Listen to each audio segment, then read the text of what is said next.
Welcome to Tokyo Game Life, a Tokyo-based video game podcast focusing on Nintendo and gaming culture in Japan's capital. As always, I'm your host, Mono. We're about 8% or so done with the year. In Japan, the next holiday is Setsubun in the first week of February. It's an old start of spring type of thing, but now people celebrate to ward off evil spirits by throwing beans. And you also can eat a giant sushi roll known as an ehomaki. If you've ever played Animal Crossing, you've probably seen some Setsubun-related items. Alright, that was my obligatory Japan factoid. Now for some games.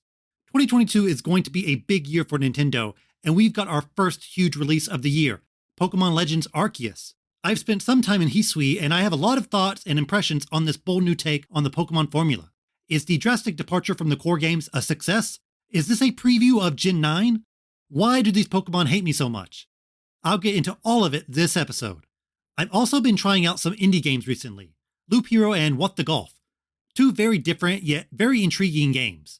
There's no Pokemon in either of them to my knowledge though, but it's good to take a break from Pokemon every now and then. With BDSP and now Arceus, it really feels like 2 months of non-stop Pokemon. I've also been dipping a bit back into Sword and Shield. I'm not sure if this much Pokemon is healthy, but I can't stop.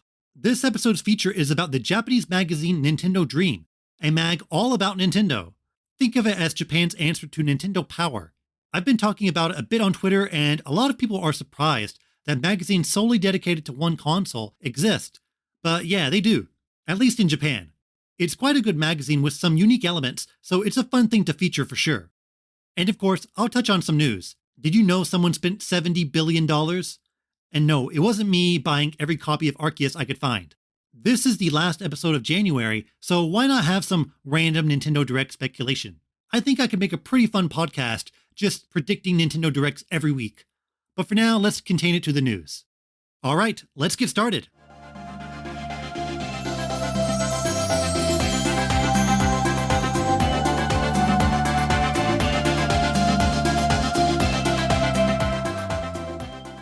This year's big January release is Pokemon Legends Arceus from Game Freak. I've talked about it quite a bit on this podcast and even had a big preview of it last week. The elevator pitch is Pokemon meets Breath of the Wild. But does the game live up to that lofty comparison?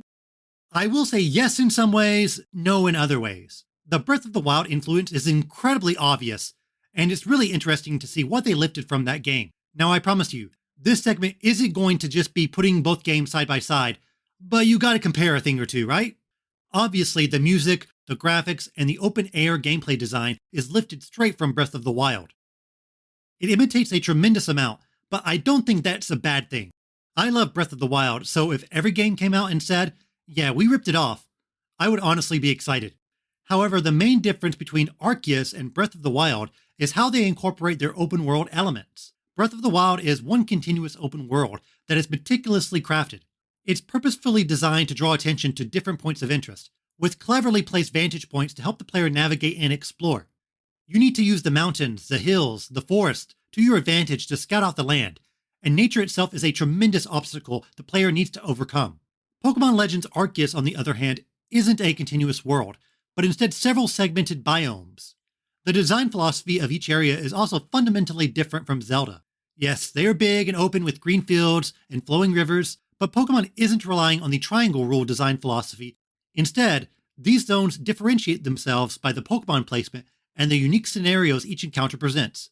On one map, you'll find an area with docile Pokemon, an area with huge alpha Pokemon that can one-shot your entire team, an area with a lot of Pokemon grouped together, another where they are spread out and you can pick them off one by one. There are easy sections, areas where you can push your luck, and places where you're clearly not supposed to be. You are constantly discovering new parts of the map that cause you to change up your strategy and present you with new exciting challenges. The actual construction of the map, something that is vital in Zelda, isn't a major factor here, as the game is less about overcoming the landscape and nature and more about navigating through an area filled with unpredictable and wonderful creatures. The game could perhaps be better in terms of using the landscape to point you into a specific direction, like in Zelda. I find myself relying on the map more here than in Breath of the Wild, where I saw something interesting and then pointed myself in that direction. Since the game's sightlines are not as well constructed, you often just pop open the map and look for an area you haven't been to yet. I predict a lot will say the open world is nowhere near as good as Breath of the Wild, And while that is certainly true in terms of what Zelda is trying to accomplish, Arceus is going for a different goal. Some might find them to be empty, but unlike Zelda where you are looking for points of interest, here you are looking for Pokemon. A new Pokemon is the equivalent to finding a shrine in Zelda, or at least that's what I think Game Freak wants you to feel. Slowly but surely, Game Freak has prioritized making Pokemon feel like a natural part of the world, not just something that pops up in the grass. Here they take it to the max, where it really feels like Pokemon are in their natural habitat doing things they would normally do. You could find a Luxray with its cubs, ghost Pokemon popping out as soon as it turns night, Bidoof lounging around. It doesn't feel like Pokemon are just randomly placed. They are where it makes sense. And of course, the massive alpha Pokemon stand out as mini-bosses you shouldn't take lightly. I've taken a few down, but some are there just to wipe out your entire team, so beware. Pokemon can also now attack you. Honestly, it's pretty easy to avoid this, but hearing a weird noise only to turn around and see a ball of lightning hurling at you is an exhilarating and hilarious experience. I'm always excited to see a new Pokemon and learn how I can interact with it, or how it goes about its business in the world. The actual gameplay flow when you are out on the field is incredibly addictive. One thing you will immediately notice about the game is how many smart decisions Game Freak made in terms of quality of life and speeding up the gameplay. Your main actions revolve around resource farming, catching Pokemon, and battles. Going in and out of these actions is fast, easy, and you can really do multiple things at the same time. Okay, I see an acorn tree. I'll throw my Pokemon at it to get the items, while I stalk this other Pokemon to catch. By the time I catch it, my Pokemon will have returned, and I can start a battle with a different Pokemon. All this takes only a few seconds. Battles are now absurdly quick, and after this game, it's hard to go back to the traditional Pokemon encounter methods. The transition from the field to the battles is so fast, so smooth, it's really what people have been waiting for years. The animations in the text box now happen at the same time. They have reduced so much superfluous waiting. I can probably complete 3 battles in the time it normally takes to complete 1 in Sword and Shield. The strong agile style thing isn't that big of a game changer, but using it smartly can affect the outcome of battles. You can also move around in battles, which is pretty fun. If you are in a battle you can easily one-shot, you can make your way to your next goal during the battle, and it'll automatically end once you've won without the need of any screen transition. You can also fight multiple Pokemon at the same time and even catch them. This definitely makes battles more dynamic and grants the game a more authentic feeling. I was trying to catch this hippo down, but it got angry at me, so I engaged it in battle once it started charging at me. However, I didn't notice Skunky was right next to it, and during the battle, the Skunky kept sniping me with poison attacks. This was an awesome experience. Once battles end, you don't need to sit through a news report about your Pokemon getting XP. It just happens on the side. If it gets a new move, masters a move, or can evolve, the message will pop up next to the XP bar after the battle. This really helps the flow of moving in and out of battles, but it can be a bit easy to miss important info like new moves. To me, the biggest quality of life addition to battles is the fact that you initiate battles by throwing out one of your Pokemon. So it doesn't matter what Pokemon is at the top of your team. You start the battle with whichever one you threw at it. This is game-changing for me. Again, this ties in with the philosophy of we're not going to waste your time, which is incredible as Pokemon, as much as I love it, is one of the biggest we're wasting your time franchises out there. The catching mechanics have completely changed. You now have to manually throw the ball at the Pokemon, which is perhaps the biggest gameplay change in Arceus. I was a bit skeptical regarding whether or not throwing a ball would actually be fun or challenging, but I think it works well with the general flow of the gameplay. Sneaking up on a Pokemon, hiding in the grass, then pelting it with a ball in the back is more fun than I expected. You can also just hurl balls at multiple Pokemon at the same time. It's so satisfying when you catch 2 or 3 back to back. Depending on the Pokemon, you might need to engage it in battle, stun it with items, or give it some food to make it easier to capture. Honestly, battling it to lower its HP seems to be the most effective. In the first area, you rarely need to use any sort of distraction to catch it. I'm in the second area now, and I'm being a bit more experimental. Yeah, the Pokemon react if you throw a berry or stun them with a mud ball, but it's hard to tell which item is most effective. They all seem to kind of work the same. Do I really need this many berries? But I think giving the players a choice between whether or not they want to engage a Pokemon by capturing it or battling it is important to the sense of freedom the game wants to provide. A major part of the gameplay is cataloging Pokemon in the Pokédex. And to get a complete record, you need to complete 10 research tasks. I was worried these tasks would require me to catch the same Pokemon a dozen times, but there is quite a bit of freedom in getting up to 10 research points, and Pokemon do have unique ones. Yeah, you can catch the Pokemon a dozen times, or you can just catch it once and battle it a bunch, or do other tasks, like defeat it with a specific type of move, or give it food, etc. Most of the time, you will get to 10 points naturally, but every now and then you will probably need to pop open your Pokedex to see which goal is more easily obtainable. It's worth noting that outside of maybe the first mission or two, the game never really makes you grind out research tasks. It's almost supplemental to the main story, which involves finding out what is disturbing the noble Pokemon in each region. Game Freak could have gone heavier on the Pokedex grinding to pad out the gameplay, but they smartly kept it fairly open enough for players to go at their own pace. Outside of catching and battling, the other major gameplay gimmick in the wild is resource gathering and crafting. Like every other open world game ever, it's filled with rocks and plants you mindlessly need to pick up. These items can be used to craft Pokeballs, health items, and other tools to distract Pokemon. One thing you would notice quickly is how limited your inventory is. You can expand it, but it costs quite a bit. Think of it like how the Korok seeds expand your weapons and shields in Zelda. The game borrows from Monster Hunter in that it wants you to think before you go on excursions, only taking what you need.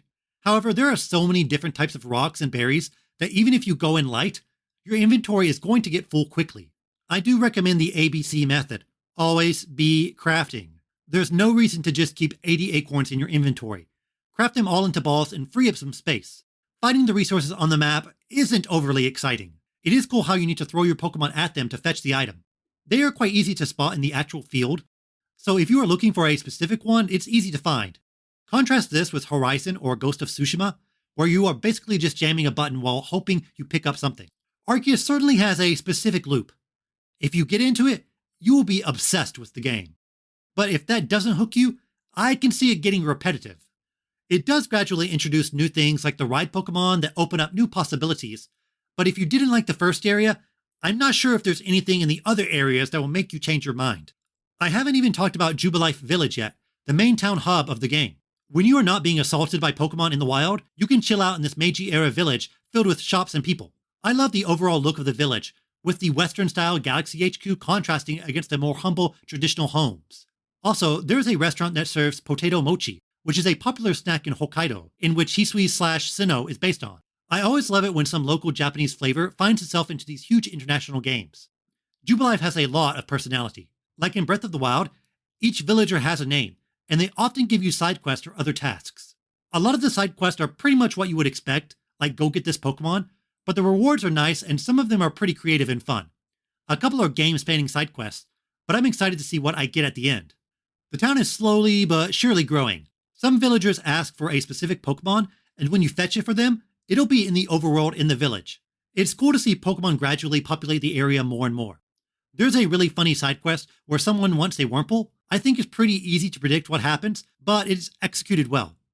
I'm not sure if we will get actual new shops or buildings, but I like the changes I've seen thus far. A lot of shops are what you would expect, items, clothes, crafting, but there is a fun photo studio where you can take silly photos, and the Move Tutor. Unlike in most Pokemon games, the Move Tutor is available pretty early on. You just need to pay money to teach the Pokemon a move.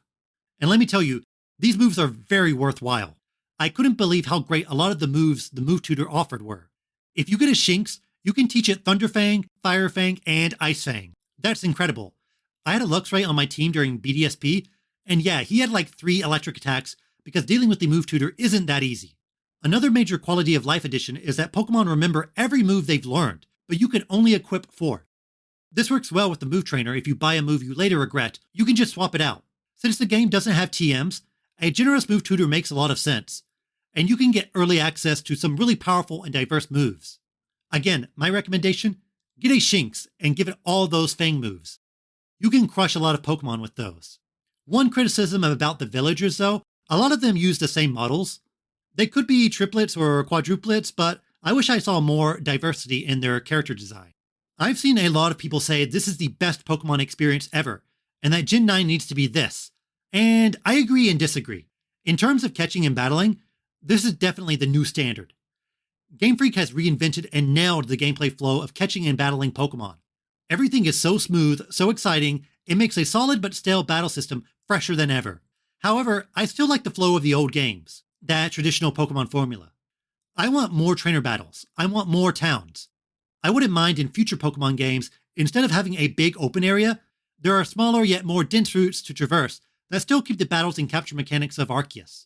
Or they could transition fully into open world and have the cities scattered about that you visit at your own pace, with the Pokemon catching contained to the surrounding wilds. I'm loving this game so far. Is it the future of Pokemon? Maybe. Game Freak took a lot of risks with this game, and it's paid off tremendously. The gameplay loop might get stale, say 30 hours in, but at the 10-hour mark, I'm incredibly excited to explore further. It's Breath of the Wild light in some ways, but it certainly does its own thing and does it well. This is certainly a great appetizer for Breath of the Wild 2, though. And yes, the next generation or two of Pokemon. Oh, and by the way, I picked Rowlet. Now, let's talk Loop Hero. It's hard to make a segue from Arceus to this. I guess they're both RPGs. Let's go with that. Loop Hero isn't a JRPG though, but instead a roguelike deck builder. You may have already made a decision whether or not you'll check it out just from hearing those two words together, but stick with me because it is very unique in a lot of ways. It's published by Devolver Digital and developed by Russian studio Four Quarters. Yes, I do feature Western games here every now and then. Loop Hero was an instant indie hit when it came to Steam early last year. I was really looking forward to a Switch release, and we finally got one in December. I'm not really a roguelike or roguelite type of person. I've tried out a lot, but I always just fall off. I sometimes feel that once I beat the first boss, okay, I got it. I understand what the game is doing, and I'm not really compelled to keep going since it would just be the same thing over and over again. The exception to this, of course, is Hades, due to the amazing gameplay, interesting progression, and fair challenge. But it's a bit unfair to compare other roguelites to Hades, so I'll stop right now. Loop Hero is certainly different compared to a lot of other games in the genre. I almost want to describe it as a SimCity RPG. It takes place after the world has been destroyed, and you are a lone warrior who wakes up and is tasked with rebuilding the world, pixel square by pixel square. You actually don't control the player character. Instead, you automatically navigate a circular path, a loop if you will, fighting enemies. Once you finish a loop, you heal up and go again. Now, the world building part comes from cards that you receive by defeating enemies. These cards are things you can add to the world, to either directly make you stronger or give you more enemies to fight. When you add a spider's nest, you then fight spiders once you pass it on the loop. Why infest your loop with terrible spiders? Well, like all roguelites, the goal is to gradually get stronger, and the way you get new gear is by defeating enemies. So you need to balance adding new enemies to fight on your loop with adding things to the terrain that buff your stats, like fields and mountains. Eventually, after placing a lot of stuff, you'll get an opportunity to fight the boss, which then brings you to the next act. But the main thing you are earning are resources you get by beating enemies and passing through areas. Pass through a forest, you get sticks. Get enough sticks, you make some wood. You use these resources to build up areas in your camp, the place you retreat to after escaping the loop. You then build up your camp to unlock new classes, cards, and other buffs. The game revolves around this pattern of fighting monsters in the loop and then building up your little camp. The camp is persistent, but the loop is not. It resets back to 0 every go, and the loop pattern slightly changes. It's still a circle though, and honestly, I don't think the actual shape matters too much. It's mixing a lot of gameplay genres together. On the surface, it's your typical JRPG where you stand on a side, the enemies are on the other side, and you wallop each other. However, you don't pick your moves or anything. It's completely automated. Player interaction comes from placing cards on the field to change the world and also switch out equipment, knowing when to place cards, how they interact with each other, and working towards a specific equipment build is vital if you want to topple the boss. It is very hands-off, which might appeal to some, but for me, it's a bit too automated. You can't affect battles in any way, unless you swap equipment mid-battle, and even that really doesn't change a lot. A lot of time is spent not doing anything. The only real actions are swapping out your armor, placing cards, and then occasionally picking a buff. There are definitely long stretches where you aren't doing anything active, or really even thinking. You just sit there and think, I hope my guy gets through this loop. The push and pull between placing cards that essentially could kill your hero is a pretty interesting concept on the surface. It's tempting to just plop down a lot of field cards that give your character permanent HP boosts, but even with a lot of HP, they won't get far if they don't get good loot as enemies get stronger each loop. It's important to know when to place cards so your hero doesn't get overwhelmed, and so your hero doesn't go on a cakewalk that doesn't get any good gear. Where you place them is also important as a lot of cards interact with each other. A lot of these aren't spelled out and you kinda have to guess. A 3x3 chain of mountains makes a big mountain range, which gives you a lot of resources. I mean, how is somebody supposed to figure that out? Why doesn't a straight line of 9 mountains make a mountain range? I know the game wants you to experiment to find the best combos, but honestly the combos are quite rare and not exactly logical. Maybe they make sense once you know how they happen. Like if you place a village next to a vampire mansion, the village will get destroyed and then turn into the Count's lands. This is actually better than a normal village since it gives you more healing. Yeah, I guess it kind of makes sense that a village would be attacked by neighboring vampires, but why doesn't this combo work for everything? Like a village next to a cemetery with skeleton warriors and ghosts. It definitely has a you need to look this up type of feel to it. I have nothing against these types of games. I mean, I like Dark Souls, which has puzzles and secrets no sane person would ever just happen to stumble upon, but since the gameplay can get pretty stale and static if you aren't successfully finding new card combos, I feel like Loop Hero needs to communicate this better. I also feel the camp that you gradually build up isn't that interesting. When I add a new building, it doesn't feel game-changing. Also, it's a bit cumbersome to navigate. Since buildings are fairly expensive, it does feel like you really need to do some pointless resource runs just to upgrade one building. If you die, you can bring back 30% of your resources, which honestly is pretty crushing. I feel like most of the time you won't get wiped out by some random mob, but it is possible. Since so much of the progression is locked behind building up your camp, a bad run can feel like you've wasted time. It's not like other roguelites where you feel like you've learned some enemy's attack pattern or weaknesses. You just overextended a bit or didn't do the right build, and now you're wasted. The biggest challenge of each loop is the boss, which appears after you place a certain number of cards. The boss battle is the same as all the others, you just hope for the best. There also seems to be some specific strategies for each boss. The first boss, the Lich, can be extremely tough if your evasion skill isn't high enough.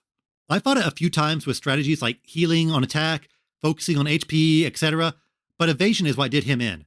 Again, this isn't really communicated well. Watching the battle play out, I didn't think, of course, I need to raise my evasion. I will say something that is unequivocally awesome is the overall presentation. It has an 8-bit inspired look, yet contrast this with richly detailed pixel character portraits. All the humans and monsters are very dark fantasy. The simple yet stylish attack animations are also really nice, which helps since you are really just watching the game play itself out. Since it's the end of the world, each loop is just a gray path on black, and even after filling it up with color, it looks appropriately oppressive and spooky. The music kind of sounds like an NES game blasting out of a broken speaker, but I mean this in a good way. It has a very kind of staticky background noise, but also these pulsating fast beats. It sometimes sounds very theremin-y, is that a word? Sorry, I feel like I spent most of the time explaining the mechanics, but it is a very mechanic-heavy game, and it certainly doesn't tutorialize itself. It's a pretty intriguing game with an amazing presentation, but it hasn't really hooked me yet. I'm only in Act 2, but if the rest of the acts are just variations of Act 1, I think I might drop it. The Necromancer class looks neat, so I might try that out, but otherwise I think I got my fill. It took me about 5 hours to beat Act 1, and that's quite a bit of time. A lot are saying the game is quite long, so if you get really into it, there's enough content there for you. Though right now, I am very much in the I don't really get the appeal phase. If you are a big Loop Hero fan, write in and tell me what I'm doing wrong. I bought quite a few games during the various New Year sales on both the US and the Japanese eShop. Some new, some kind of new. I have dozens and dozens of indie titles sitting on my wish list, just waiting for a sale. Yes, I know I should support games at full price, but what if instead I bought it at half price? One game I did buy at half price, or maybe less, I forgot, was What the Golf. It came out on Steam and Apple Arcade in 2019 and hit Switch in 2020. I definitely feel like I'm always a year or two behind indies most of the time, but unlike AAA titles, indies really thrive based on word of mouth, and the biggest ones sell over months, if not years, instead of getting the majority of their bank on week one. What the Golf from Denmark-based Triband is self-described as a golf game for people who hate golf. Taking something you hate and making it better is definitely a bold idea for a game. Imagine making a MOBA for people who hate MOBAs. Though I guess that's kind of Pokemon Unite. Describing it as a golf game is a bit deceiving. Only a bit of the gameplay revolves around putting a ball into a hole. It's actually a physics puzzle game with a heavy dose of comedy. It definitely has that vibe of titles like Goat Simulator or Donut County, games that take a very simple concept and then raise the stakes to an absurd level. Donut County is a good comparison for this game in terms of escalation and how it subverts the core gameplay mechanic. The actual mechanic it is taking from golf is getting something to the goal and the directional power bar. You know how in most golf games you pick a direction and then you do a mini game to determine the power? That mechanic actually originated in golf for NES, which was programmed by Satoru Iwata. So yes, his legacy is in a lot of unexpected places. Choosing a direction and watching an object get hurled there is the core gameplay feature of What the Golf. The first level is, of course, you putting the ball into a golf hole. Then it gets a bit wackier, with the golfer being flung towards the flagpole. Another level has you navigate an office chair down the green, or a car, or any number of weird objects. The goal is always the same: get to the flagpole. You could say it's closer to Mario than a golf game, since you rarely need to accurately hit something into a hole, and instead just touch the flagpole. And yeah, there are actually Mario-inspired levels where instead of manually controlling your jump, you pick the direction and the character jumps. What the Golf has a lot of wonderful gaming parodies involving a lot of unexpected franchises. Some of my favorite levels revolve around Super Hot, the first-person shooter game where time freezes unless you move. It has the exact same red and white aesthetic, and when you reach the goal, it says Super Putt, just like in Super Hot. What a weird thing to reference, but the gameplay mechanic of Golf and Super Hot fit perfectly. The game's greatest strength is how diverse the levels become over time. Since the entire game relies on just one gameplay mechanic, it could become tiresome very quickly. There are just so many things that you can fling at a flagpole before the joke becomes stale. But it never does because the game is not afraid to put you in a completely new scenario while still keeping the directional momentum bar as its primary input method. I don't want to ruin all the jokes, but okay, I'm going to ruin some of them. The game starts off as an isometric 3D third-person game, like most golf games. However, it has levels where it turns into a 2D side-scroller, or even first-person. If you're playing docked, the game even goes out of its way to ask you to switch to handheld mode and use gyro. Even within these shifts, the gimmick can be wildly different. There's a space area that largely relies on jumping between gravitational orbits of planets. At first, you're hitting a golf ball between planets, hoping it will get stuck in the orbit of the one with the flagpole. It ends with you just hurling a planet at the goal. It's always unpredictable where they take the concept. There are many times where you forget that you are playing a game that is technically based on golf. Also, I learned that soccer and golf are essentially the same thing. You hit a ball towards a goal. Tiger Woods could play in Manchester United, is what I'm saying. My favorite one involves maneuvering past a bunch of kids trying to block you. The game isn't punishing at all. What the Golf is a light puzzle game that is heavy on the comedy, and frustration isn't funny. If you fail a level, you instantly start over. The story levels don't rely on getting under par, so if it takes you 20 strokes to reach the goal, no problem. There are some challenging levels though, but I never felt like they were insurmountable. Perhaps the most difficult one involved a bouncing monster. It was confusing to understand the physics of the bounce and how to get it into high areas, but I was able to get it due to some trial and error gameplay. And yeah, a lot of the more complex levels do just rely on trial and error to get through them. But each stage is so quick that it never outstays its welcome or brings the game to a grinding halt. There are quote-unquote story levels, and yes, the game does have a bit of story. The overworld area has you controlling a golf ball as you navigate a laboratory. And yes, the AI is evil. You typically need to complete a certain number of stages, then fight the boss to unlock the next area. The lab is filled with a ton of secrets and optional areas. There are statues to collect and hidden levels to discover. Although the game took me about 3 hours to complete, I ended with 54% completion, so if you want to hit 100%, it would likely take you maybe 7 or so hours. Each stage actually has 3 courses. There is the story course, and then 2 special challenge remixes. A common remix challenge is to complete the level in a specific number of shots, getting under par. Others make you do something wacky like knock over a certain number of cats. Sometimes these remixes can be completely different from the story level, so they are worth checking out even if you're not a completionist. When you clear all 3 stages, you get a crown. Early on, progression does require you to collect a couple of crowns, but it's really not that many and it never feels like a roadblock. There is a main story mode, but also other mini adventures. There's one themed around ice and snow, which adds a few elements not seen in the main game, like slipping across the ice. These are not just repurposed levels from the original game, but completely new stages that often introduce brand new concepts. There's one where you drive around a moon in 3D and deliver presents. There's really nothing like that in the main story. It's great if you want to keep playing but aren't necessarily interested in hunting down the secret levels in the main game. Another adventure is sports themed and lets you use the gameplay gimmick in fun situations like archery and marathon running. These smaller adventures take about 30 minutes to complete, but the sports one does have a lot of optional stages. There's also one clearly inspired by Donut County, where you have to dodge holes in each course. I feel like this is the weakest adventure. A lot of the time the hole suddenly appears, so there is so much trial and error that it becomes frustrating. It looks like there's another adventure that might be added soon, so it's great to see this small indie game is still being supported years after its release. But if you want to play with someone instead of just showing them, the game does have a multiplayer mode that is very funny and easy to pick up. You both play at the same time and try to reach the goal before the other player. It's not very long and might not have a whole lot of replay value, but it's definitely a fun thing to do with a friend for a bit. There are a lot of ideas reserved for the multiplayer mode, so it's not just the same old levels with an extra person. Even after hundreds of stages, it's amazing to see how Tri-Band keeps thinking up of new ways to utilize this very simple gameplay element. Another fun feature is Show a Friend, where instead of navigating the lab in the main area, It just does maybe about 10 or so levels back to back. This really helps somebody understand the concept of the game in a few minutes. I think it's very fun that these types of very kind of gimmicky indie games have an easy way to show other people. For a silly comedy game, What the Golf overachieves in terms of polishing content.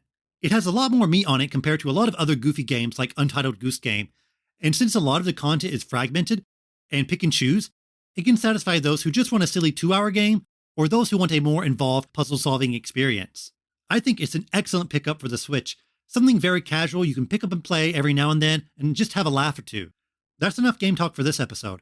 I'll definitely follow up with Arceus next episode, and I'm playing a couple of other indies that I really want to talk about. But for now, let's get to the news.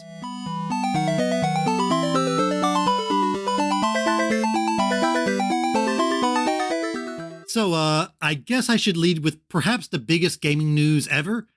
Well, I think Sega leaving the hardware game is technically bigger, but this is up there. Although this news only marginally affects Nintendo and Japan, but I think in a few years we will definitely understand the effects. Microsoft has purchased Activision Blizzard. King is also in there, the makers of Candy Crush. I know a lot of hardcore gamers write that aspect off, but they bring in quite a lot of money through Candy Crush alone. The price tag is somewhere around the 70 billion mark. To put this in perspective, Disney acquired Fox for 71 billion. Both are pretty similar acquisitions in terms of the sheer size of the back catalog acquired and the major franchises that are now under a single umbrella. By the way, I heard that overseas there aren't any rated R movies on Disney+. On the Japanese Disney+, we have all the Fox rated R movies under the Star label.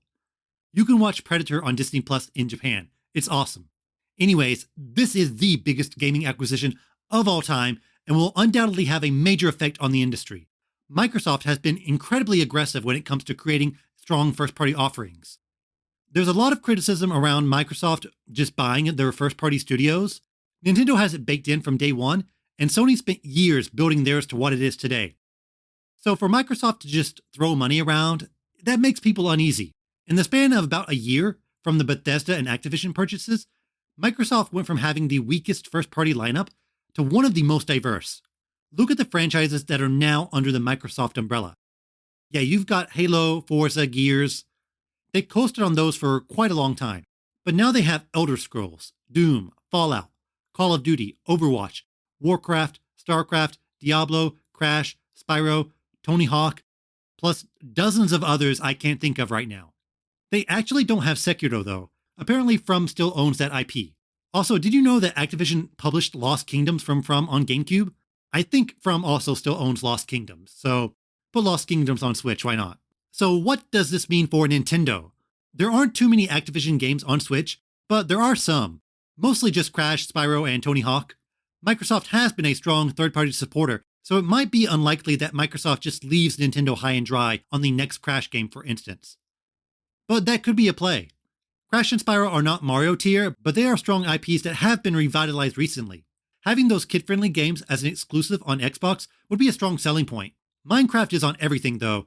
It's hard to say if Microsoft has some sort of specific philosophy for kid-friendly games. But if you look at games like Ori, it's on Xbox and Switch, but it skips PlayStation. Microsoft likely thinks we can't outbox Nintendo when it comes to family games, so you might as well just use Nintendo's platform advantageously and then deprive PlayStation of a game to make Xbox, and more importantly Game Pass, seem appealing. Could Microsoft's acquisition mean more Activision games will come to Switch? I don't see Call of Duty coming anytime soon, but you never know. Maybe they can figure out how to tone Warzone down enough to work on Switch, or its successor. I don't think Activision is particularly ignoring the Switch though. We've gotten quite a bit of legacy content and mascot franchises, but their main business is AAA IPs. I doubt Microsoft will consider bringing those IPs to Nintendo as a main priority, but there is always some speculation regarding a cloud version of Game Pass coming to Switch, and AAA Activision games as part of Game Pass is really appealing. Honestly, I don't think Nintendo is particularly hurt by this acquisition, but we probably won't know until a few years down the line after Activision starts developing games under Microsoft. February's Pokemon TCG expansion has been announced, Battle Legion. My two favorite things, battles and legions. This expansion's new thing is Kagayaku Pokemon. I've seen Kagayaku translated as sparkling or shining, but it's unknown what English name they'll stick with. But yeah, Kagayaku means to shine, or maybe sparkle is closer. Kagayaku Pokemon have unique holo patterns that feature shiny Pokemon appropriately enough. They showed off a shiny Kagayaku Greninja and Hawlucha. Greninja has a great shiny. When in doubt, make it black. There will also be Lucario and Darkrai V-Star cards included in pre-made decks. Though for me, I want that Starmie V card. Love Starmie, even though it's kind of been overshadowed by Greninja. I'm hoping we get some new cards based on Pokemon Legends Arceus soon. I need those Hisui and Decidueye and Arcanine cards. We did get some Pokemon Legends Arceus merch at Pokemon Centers. Not a whole lot, but there are some interesting items. There's a jacket, kind of like a howdy, based on the game. A lot of clothing merch at Pokemon Centers are pretty cheaply made and thin, so they're an easy skip. There's also plushies of Hisui and Growlithe and Arceus. Perhaps the strangest item is an iPhone case shaped like an Arc phone. Look it up if you haven't seen it yet. It's incredibly awkward looking. No way you could fit this into your pants pocket. The Arc phone case is only for iPhone SE and 6 through 8. So if you have any phone from the past 5 years, you're out of luck. There's also a zipper case shaped like an old-fashioned Pokeball. I was hoping for some Legends merch, but this is a bit underwhelming. I think I can forego a trip to the Pokemon Center for now. Maybe I'll pop by just to pet the Hisui and Growlithe. Japanese sales time. I'm going to guess there were no $70 billion transactions, but some games did sell quite well. Week 3 of 2022 saw Mario Party Superstars at number 1 with 22K and Pokemon BDSP following it at 19K. The only new games to chart this week were Dying Light Platinum Edition and Astro Near at 11 and 30 respectively. Once again, the top 30 titles were all Switch games. I really wonder if we will have to wait until Elden Ring before a PlayStation title hops back in here. For hardware, Switch is at 94K and PS5 is at 14K. Compared to 2021, Switch hit 170K in week 3 and PlayStation was at 7K. I think the major story for much of 2022 will be how significant the Switch drop-off is compared to last year. 2021 looked like it was on the road to topping 2020, but eventually it petered off. 2022 is off to a slower start for the Switch, but arguably it will have a stronger software lineup overall. PS5 at least seems to be improving, but when you only sell 7K in a week, there's nowhere to go but up. Like I mentioned last episode, PS5 stock is still a major issue. Even Xbox stock is still terrible. It's not like you could walk into Big Camera and buy a Series X. It'll be curious to see the reception around Arceus and if it will have any noticeable effect on Switch hardware sales. I doubt it will move the needle that much though, since Switch is already feasting when it comes to Pokemon games, but everyone is curious to see if Arceus gets anywhere near the RPG sales. Yakuza creator Toshiro Nagoshi, who left Sega a few months ago to join NetEase, has announced the creation of a new studio aptly named Nagoshi Studio, a real Kojima move in naming the studio after himself. Many of the founding members also previously worked on the Yakuza series. Their official site is up, and it has a very dry, Japanese company style of web design. I think, like Kojima, a lot of people are excited to see what Nagoshi and his team can do once they've been separated from their primary franchise. Will the new game at least be Yakuza adjacent? Or will it be something completely different? Death Stranding was very different from Metal Gear Solid, but you can still tell that Death Stranding was made by the people who worked on MGS. NetEase has recently been quite aggressive in acquiring companies. Last year they bought Grasshopper Manufacture from Gung Ho and previously invested heavily into Bungie. The Chinese game market is quite volatile. The government can pass very restrictive laws at any time regarding gaming, so it makes sense for Chinese game companies to extend overseas. It'll be a few years before we see what Nagoshi and his team is working on, but I'm sure it will be something that will grab everyone's attention. Banjo-Kazooie was recently added to Nintendo Switch Online, and Nintendo announced that The Legend of Zelda: Majora's Mask will hit in February. So it really seems like they are going with a once-a-month release schedule for N64. I suppose this is better than releasing 3 games randomly. More so than NES and SNES, N64 relies far more heavily on first-party titles, so it's easier to make a more comprehensive N64 catalog for NSO. The monthly schedule is interesting in terms of online discourse, as it gives people time to play each game and reevaluate them, or bring a new perspective to those who are playing for the first time. In December, I saw quite a lot of people talk about Paper Mario. Hard to say that would have happened if they released it alongside 10 other games. I'm not sure if the one game a month thing is the best release strategy, but there are some advantages. Alright, this is the last episode of January, and it looks like we wrapped up the month without a Nintendo Direct. When the clock struck midnight on January 1st, most Nintendo fans were thinking, Happy New Year, when's the Direct? Well, at least I was. People are obsessed with analyzing patterns, the amount of time between Directs, common times of year where Directs are announced, and it goes without saying that a Direct is on the horizon. Theoretically, at least. Maybe I'm too optimistic, but I think a February Direct is incredibly likely. This year is pretty unique in that we actually know quite a few major titles coming out this year. Most of the time we enter January only knowing a title or two, but you could make a pretty convincing month-by-month release calendar for Nintendo releases in 2022. There actually doesn't seem to be any noteworthy Nintendo title in February. Well, I guess you can count Majora's Mask. Titles past March don't have a date, so a February Direct is a great way to flesh out the year until the summer digital event. Pokemon Day is also late February, so we might see some additional announcements then as well. There's been some rumors about a new Pokemon Stadium. I'm not sure if these are concrete rumors or if people just want to will it into existence, but it's something to think about. We already have a Kirby date, so that big spring mystery is solved. Advance Wars is still slated for spring 2022, so an April release date seems logical. There's quite a bit Nintendo could cram into a February Direct. So many big indie titles and upcoming Nintendo games don't have dates, so clarifying that would get people excited. As for new announcements, there's always the question regarding what Intelligent Systems is working on. If it's Fire Emblem, I can see it being announced sooner than later. Many expect a remake, but a new title certainly isn't out of the question either. IS has cycled through their big franchises, so we are back to FE, unless they bring back Pushmo or Puzzle League. Which they should, by the way. I wouldn't be disappointed by a new game from either of those franchises. I think another reconfirmation that Zelda is coming out in 2022 would be a very meaty announcement. I see so many people doubting it's coming out this year, but honestly, I don't get why. Maybe the phrasing "we're aiming for 2022" from last year had people uneasy. Also, if a Switch successor is next year, I think many people are just assuming it's going to launch with Zelda. Nintendo typically doesn't play by the same rulebook every time though. They could launch the next console with Mario Kart, with a number of other things. I knew Zelda being held off for the next Switch isn't impossible, but there's little reason to just sit on it and dedicate so much game development time to it when they could be working on other titles, which they would need in order to convince people to jump from the Switch to a new piece of hardware. Other announcements: Nintendo always has some out-of-nowhere casual games scattered across the year. Last year we suddenly got Miitomo, which casually sold about 1.5 to 2 million copies. My go-to is always Nintendogs. That is a Nintendo franchise that hasn't hit the Switch yet, despite several DS-era reboots like Clubhouse Games and Big Brain Academy. It was a phenomenon on the DS, and while the 3DS versions didn't sell nearly as much, it still sold several million copies, and was one of the best-selling games on the platform. A Switch version of Nintendogs is an easy 5 million seller in my mind. Journalist Emily Rogers recently said on Twitter that she is, quote, curious to see the critical reception to an upcoming casual game. I doubt this sequel will win over many new fans. So, a sequel to a casual game. Nintendog fits, and yeah, I don't see a new Nintendogs game roping in a lot of people who would typically ignore it. Style Savvy also falls under this umbrella. Maybe a sequel to 1-2 Switch?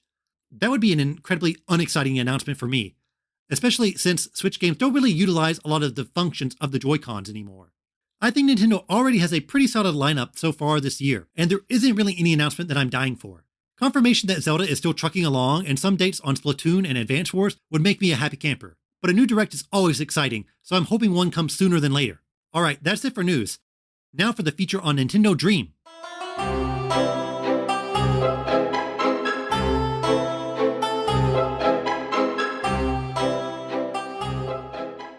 This week's feature is all about Nintendo Dream, a special Nintendo-only magazine exclusive to Japan.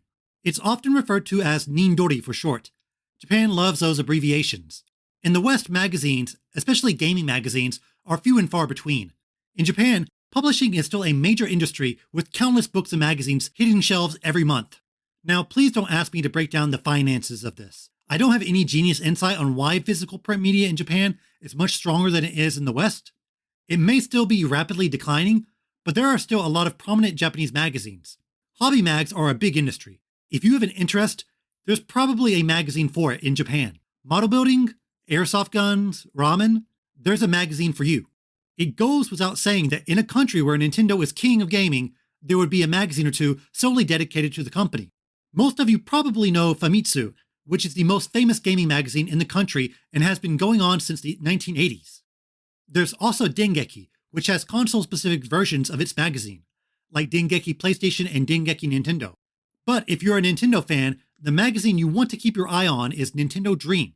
It's a magazine that's solely dedicated to Nintendo hardware and software.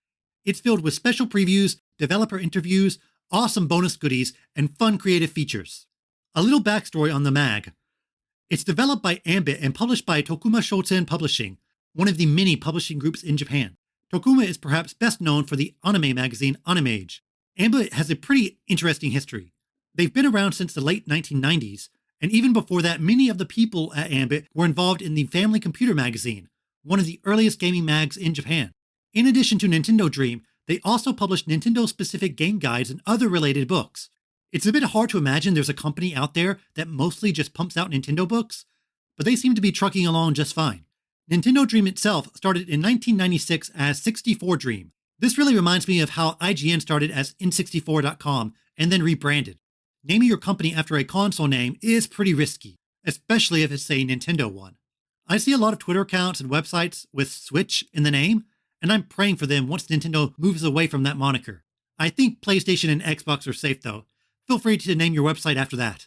After 64 Dream's editorial board merged with Ambit, it became Nintendo Dream in 2001. Around this time, the release schedule fluctuated quite a bit. It was weekly, then bi-weekly, then monthly, and was even suspended for a time. During the Wii DS era, there was a renewed interest in Nintendo, and Nintendo Dream became more popular and aggressive in their marketing and branding. They expanded their features and also spent time highlighting more obscure games that interest hardcore gamers. Currently, the magazine is released monthly on the 21st. I don't have their bank book in front of me, so I don't know how much money they're raking in every month, but we can assume that the Switch era has certainly brought a lot of attention to the magazine. When you think of a Nintendo-only magazine, your mind immediately goes to Nintendo Power, a classic magazine, but it was created by Nintendo of America and really just served as an extra marketing tool. This magazine isn't managed by Nintendo at all, but obviously NCL supplies them with marketing and promotional material. There aren't any reviews or general game criticism. The magazine mostly focuses on previews, interviews, and features. If you're looking for some hard-hitting exposés on the inner workings of Nintendo, they don't have it. However, it is still a publication Nintendo fans should pay attention to. Like many Japanese magazines, the layout is kinetic and exciting. Nintendo Dream is colorful and vibrant without being obnoxious like a Koro cover. Each issue is about 100 pages, but it's incredibly dense. It's not just pages and pages of ads. It's chock full of articles and features. Though I guess you could consider the articles to be ads. In addition to that, it's got comics, fan art, news, sales rankings, release dates. Pretty much anything you can think of is crammed into this magazine. It's very comprehensive, though of course a lot of this information is readily available on the internet before Nintendo Dream hits the stands. Though there is something comforting and nostalgic about getting gaming news from a magazine. That's how it used to be back in the day. E3 live streams? No way. You had to wait until the magazine told you offhand what they saw. Nintendo Dream knows it can't rely solely on news, so their bread and butter is their features and bonus goodies that come with the magazine. Now, I'm not going to read the magazine to you word by word, but I can break down some recurring features and some cool articles I've seen. The cover feature is normally a huge preview of a major Nintendo published game. The layouts of these previews are really wonderful and creative. They often fit the theme or mood of the game. It definitely doesn't look like they just copy and paste the layout each time. The big 16-page blowout for Super Mario Odyssey looked like a travel catalog, while the one for Smash meticulously highlighted features such as spirits and items. These previews typically don't have anything new, so they have to rely on conveying the message in a fun-looking way to keep readers interested. Another standout feature is Nintendo Report from Paris, which is an overseas contribution from Florent George, who is a Paris-based Nintendo fan. He mostly introduces interesting Nintendo topics from the West. I think it's great that even though it's a Japanese magazine, they still have a section dedicated to Nintendo fandom overseas. There's also Nindori Gakuen, or Nintendo Dream School, which features fan art and comics created by kids. I never sent in fan art as a kid, but I did write letters to gaming magazines. Sadly, none were ever published, so I can only imagine how hyped a kid might get to see his or her art showcased in a Nintendo magazine. I'm impressed at how high quality a lot of these comics are. In Japan, manga is incredibly prevalent, so I guess kids learn how to make compelling comics pretty early on. Perhaps my favorite part of the magazine are the interviews. Not only do they interview people from Nintendo proper, but also a lot of smaller indie devs as well. The newest issue has interviews with the developers of Egalia Rebirth and Megaton Musashi. The Megaton Musashi interview is with Hino himself. I've noticed Hino pops up quite a bit in this magazine. I guess he's just an email away. These interviews are great for studying Japanese as you get a real feel for how Japanese people talk. Also, the magazine has furigana throughout, making it a really fun study tool. I really enjoyed the Egalia Rebirth interview. It definitely got me more interested in the game. They talk quite a bit about the process of creating the art, which is what you want to hear since the artist worked on Secret of Mana. Nintendo Dream doesn't just interview developers, though. They often talk to folks who are related to games in other ways. One of my issues has an interview with Taizo Takemoto, who is the conductor involved in live Nintendo orchestras. The interview was right before he conducted a Zelda concert in 2018.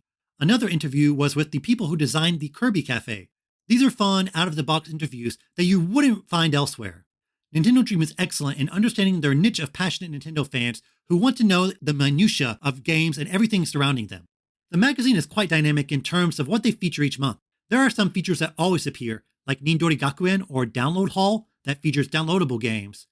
But they often incorporate a lot of fun one-shots. I've seen articles talk about how to draw characters, design tips for Animal Crossing, retrospectives on specific games, and so on.